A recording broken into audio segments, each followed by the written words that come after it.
Hey, and welcome back to Working on My BS. We have contestant number 1 off to an astounding lead. But the other two could easily catch up, so we're going to jump right into this and try to get the other two some points for once. Question number 5. Kuru is a transmissible spongiform encephalopathy caused by cannibalizing human brains. But hell, it can't be all bad. It's also known by what other jovial sobriquet? Contestant number 3. Jovial sobriquet. Didn't study my finance class enough for this one. I think with that, it actually has a brain-stimulating cause where it actually provides a stimulant to the rest of your body, so that no matter, although it is getting cannibalized, you're still being able to survive during the time. All right, contestant number 2. Yeah. I'm gonna go with Dragon Ball Z on that one too. Hey, not having such a good time, are you, contestant number 2? All right, contestant number 1. Cricket's disease. Awesome. Judges, let's have your choices. Jeffrey, who did you pick? Yeah, number 2. All right, and Jason. I have to say 1 because, I mean, 3, you lost me. And 2, good try.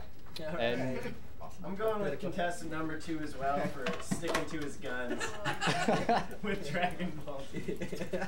all right, well, Kuru is also known as the laughing sickness, and I'm going to have to give props to contestant number 1 for actually understanding what a sobriquet is. It's another word for nickname. Nice one, writers. All right, going on. Question number 5. Daniel Gajasek was a very busy man in his life. He's the only person to ever win the Nobel Prize in Physiology and do what else later that year? Contestant number 3. Event underwater basket weaving. All right, contestant number 2. Sex lie. Lie.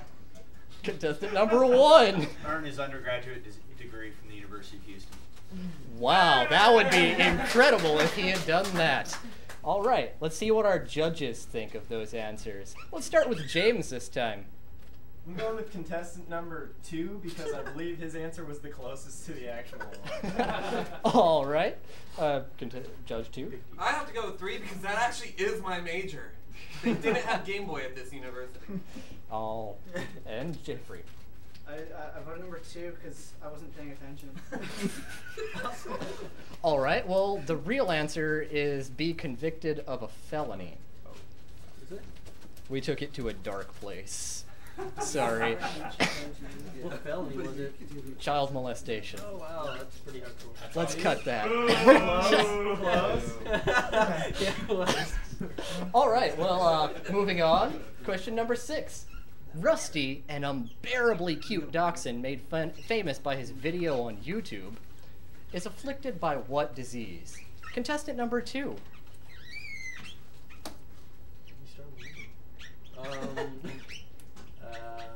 Syphilis.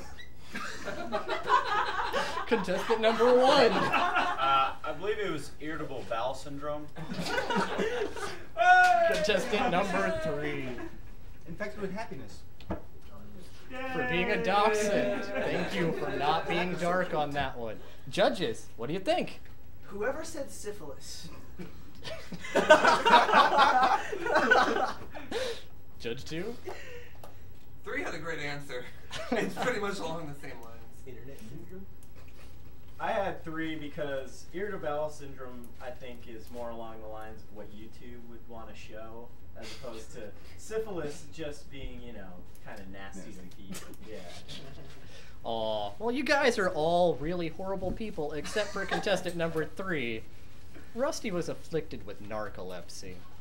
Poor creature. Wait, are you contestant number 1? I'm down. Oh, All right, well. You voted incorrect, sir. Incorrect. Question number 7. Harry Nilsson wrote the fable The Point about a boy who's upset because his head isn't quite pointy enough. Reputedly, he wrote this fable while he was high on acid and looking at what? Contestant number 2. Start with me. You look like you're not. Pamela Anderson? Yay! Contestant 1. Actually, I think he was looking at a DVD case for the movie Coneheads. So. Oh, Perhaps. Contestant 2. I was going for Pinocchio. All right. Well, let's see what our judges thought of this one. Start with James. Okay. Partially to make up because I voted for the wrong guy last time, and also because that was the only answer that made a whole lot of sense. All right. Jason. I thought 3 made the most sense because, I mean, why would somebody write something about a DVD case? All right. He was And tripping Jeffrey. on acid. That's true. 1. Help me, I have been kidnapped. Number 1. Give me witty comments, or I will beat you again. Again! Okay, next time. It took a lot of work to write He this. brought the All right. steak master. Fine, That's it. Jeffrey. Moving on. Question number 7. Aluminum pull tabs on soda cans are collected in the millions by good-natured and God-fearing children in church groups around the United States. What can they be turned in for? Contestant number 1. For monetary value, I think it's for the recycling plants. Just like turning a can, get like 5 cents per can or something like that. Contestant 2. I'm gonna go with contestant number 1. Contestant 3. I think 1 got it, but I think it's for something else too. The aluminum that you're able to turn into the recycling plants are actually able to make coins out of it, so they can make more of the money. Excellent. Well, let's run through our judges real quick. Jeffrey? I say number 2 because I also agree with number 1. Jason?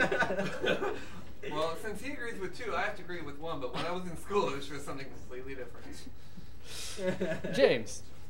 I'm for 3 because I love those new aluminum coins.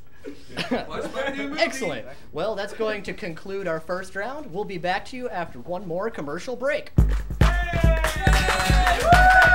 Yay!